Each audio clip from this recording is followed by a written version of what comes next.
మీ మోకాల నొప్పులకు ఎటువంటి సర్జరీ లేకుండా ఎపియాన్ పెయిన్ క్లినిక్ అందిస్తున్న అత్యాధునిక చికిత్స. అందరికీ నమస్కారం. నా పేరు మాధురి. మీరు చూస్తుంది సుమన్ టీవీ నెట్వర్క్. మనకు తెలియని ఎన్నో ఆధ్యాత్మిక విషయాలు మనకి తెలియజేయడానికి మనతో పాటు ఉన్నారు ప్రముఖ జ్యోతిష్య పండితులు బ్రహ్మశ్రీ సుధీర్ శర్మ గురువు గారు. నమస్కారం గురువు గారు. శ్రీమాత్రే నమః. శ్రీ గురుభ్యో నమః. గురుగారు, ఇంట్లో ఏంటంటే చాలా మంది పూజ చేస్తున్నప్పుడు అంటే కొంతమంది రోజు శుభ్రపరచుకుని ఉండి పూజ చేసుకుంటూ ఉంటారు. కొంతమంది ఖాళీ లేని వాళ్ళు అసలు ఎప్పుడు శుభ్రపరచుకోవాలి అన్నది కూడా ఒక క్వశ్చన్ తలెత్తుతుందండి. అసలు ఎప్పుడెప్పుడు శుభ్రపరచుకోవాలంటారు? నిజంగానన్నా ఇప్పుడు మనం ఒక దీక్ష తీసుకుంటాం. దీక్ష తీసుకుని ఒక పీఠం అని చెప్పి చాలా మంది పెట్టుకుంటుంటారు. దేవుడి పటాన్ని ప్రతిరోజు అదే దేవుడికి పూజ చేస్తుంటారు. ఇలాంటివి మనం చేసేటప్పుడు ఏం చేస్తామంటే, పూజ చేసేటప్పుడు ప్రాణ ప్రతిష్ఠ అనేటువంటిది ఒక కార్యక్రమం ఉంటుంది. లేదు మంత్రాలతో అందరికీ రావు. ఏమనుకుంటాం, దేవుడా అక్కడ ఉన్నాడనే కదా మన నమ్మకం. భగవంతుడా నువ్వు ఇక్కడ ఉండి నన్ను కాపాడు అని చెప్పి చెబుతున్నాం. ఆ ఒక్క మాట చాలు భగవంతుడు అక్కడ వచ్చి కూర్చోవడానికి. పూర్తిగా భక్తి విశ్వాసాలు ఉంటాయి మనకి. అవునా? భగవంతుడు వచ్చిన ప్రతిరోజు అన్ని కదిలిస్తుంటే కష్టం కదా. మనం చేస్తుంది విగ్రహ ప్రతిష్ఠ కాదు, యంత్ర ప్రతిష్ఠ కాదు, కేవలం పటాలు, మన దగ్గర ఉండేటువంటి చర విగ్రహాలు ఎప్పుడొకప్పుడు మూవ్ చేసుకునేటువంటివి. ప్రతినిత్యం అభిషేకం చేసుకోవడానికి కొన్ని ఉంటాయి నాన్న. వీటిలో శివలింగం ఒకటి, దాంతోపాటు విష్ణుమూర్తి ఒకటి, అలాగే సూర్య భగవానుడు ఆదిత్యం ఒకటి, అంబికం అంటే అమ్మవారు. అంటే ఇక్కడ ఏంటి, అంబికం, ఆదిత్యం, తర్వాత శివుడు, విష్ణుమూర్తి, గణనాథ, గణపతి. ఈ 5 కలిస్తే దీన్ని పంచాయతనం అంటారు. 5 కదా, పంచాయతనం అంటారు. ఈ పంచాయతనంలో రకరకాలు ఉంటాయి చాలా వరకు. విష్ణు పంచాయతనం అంటే విష్ణుమూర్తి మధ్యలో ఉంటాడు, మిగిలిన వాళ్ళందరూ చుట్టూ ఉంటారు. శివ పంచాయతనం అంటే శివుడు మధ్యలో ఉంటాడు, అంటే ప్రధానంగా ఉంటున్నాడు. గణపతి పంచాయతనం అంటే గణపతి మధ్యలో ఉంటాడు. అంబికా పంచాయతనం అంటే అమ్మవారు ఉంటుంది. విష్ణు పంచాయతనం అంటే విష్ణుమూర్తి ఉంటాడు. ఇట్లా ప్రధాన ప్రధాన భగవంతుడిని మనం ఏదైతే అనుకుంటామో ఆ పంచాయతనం పెట్టుకొని అభిషేకం చేసుకోవడం. నిత్యం అభిషేకం చేసుకునేటువంటి విగ్రహాలకి నిత్యం చెయ్యాలి. కొన్ని రోజులు చేసి కొన్ని రోజులు మానేస్తాను అంటే అది కూడా కరెక్ట్ కాదు. అలాగే పట్టాలు, దేవుడు పట్టాలు ఇంట్లో పెట్టుకుంటూ ఉంటాం. దాన్ని ఓ మాట చెప్పాలంటే, ఏదైనా పండగలు వచ్చినా ఏది వచ్చినా ఒక పెద్ద కార్యక్రమం. క్లీన్ చేసుకోవడానికి ఒక రోజంతా దానికే సరిపడుతుంది. దీంట్లో ముఖ్యంగా భక్తులు ఎవరైతే ఉంటారో వాళ్ళు ఫాలో అవ్వాల్సిన విషయం ఏంటంటే నాన్న, ఒకే రకమైనటువంటి దేవుడి పటాలు 10 ఇంట్లో పెట్టుకోకూడదు. మొట్టమొదటిగా గణపతి ఒక రకంగా ఒక చోటు ఉన్నాడు, ఇంకో రకంగా ఇంకో చోటు ఉన్నాడు, ఇంట్లో తెచ్చుకొని దేవుడి గుట్లో పెట్టుకుంటాను అంటే తెల్లవారులు మొత్తం క్లీన్ చేసుకోవడానికే సరిపోతుంది ఒక రోజంతా. ఒక భగవంతుడి పటం ఒకటి ఉందంటే రెండో పటం అదే దేవుడు ఉండకూడదు. ఏ స్వరూపమైనా ఉండదు, అదే భగవంతుడు ఇంకో పటం ఉండకూడదు. దానివల్ల మిత సంఖ్య పటాలు ఉంటాయి, క్లీన్ చేసుకోవడానికి ఈజీ. అంతేకాకుండా మనం కన్ఫ్యూజ్ అవ్వం. ఏదో సినిమాలో చూపించినగా తోకా తొండం అనే స్వర్ణకమల సినిమాలో చూపిస్తారు. ఆ టైంలో కన్ఫ్యూజ్ అవ్వాల్సిన అవసరం ఉండదు.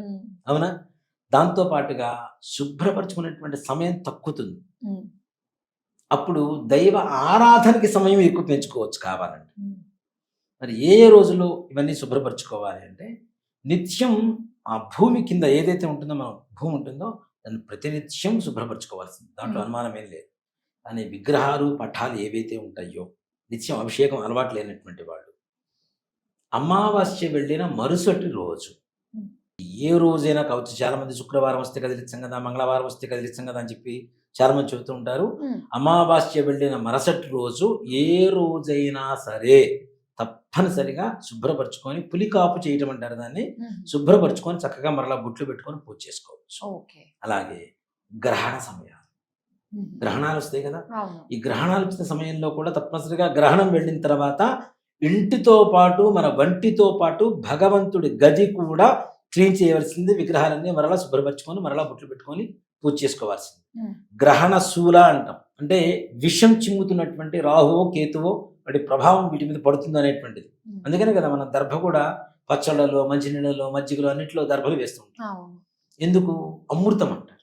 దర్భ అంటే అమృతం. గరుత్మంతుడు సవతి తల్లి సర్పమాత గరుత్మంతుని హింసిస్తూ ఉంటే, తల్లి నాకు నీ దగ్గర నుంచి విమోచన కలిగే మార్గం ఏమైనా చెప్పు అంటే, నా సర్పజాతి మొత్తానికి అమృతం ఇస్తే చాలు, నేను వదిలేస్తానని చెప్పింది.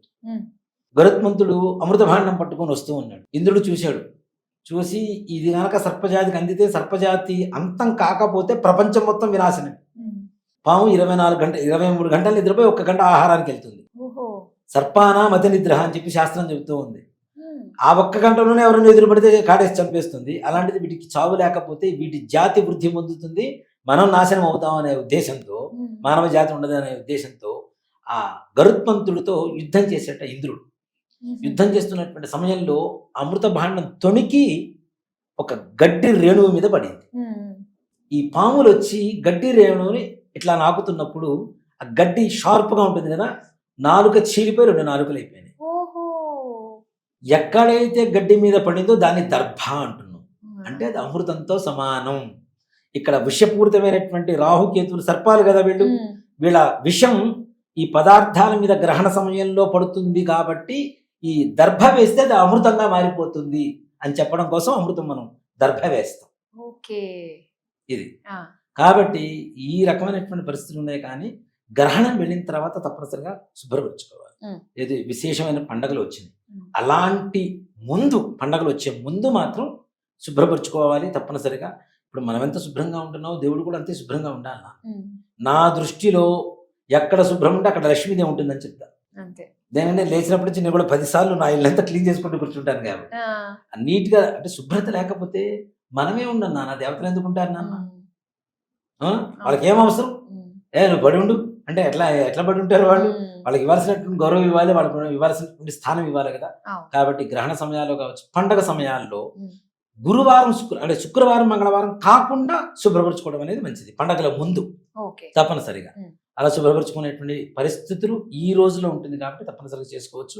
అమావాస్య అనేటువంటి మరుసటి రోజు ఎలాంటి రోజైనా దానికి ఏ రకమైనటువంటి సమస్య లేదు, చక్కగా శుభ్రం చేసుకొని దేవతా పూజ చేసుకోవచ్చు. ఇది చాలా మందికి కామన్ గా అడిగే క్వశ్చన్ ఏనండి. సో చాలా చక్కగా క్లియర్ గా ఎక్స్ప్లెయిన్ చేసినందుకు థ్యాంక్ యూ సో మచ్. శ్రీమాత్రే నమః. శ్రీ గురుభ్యో నమః.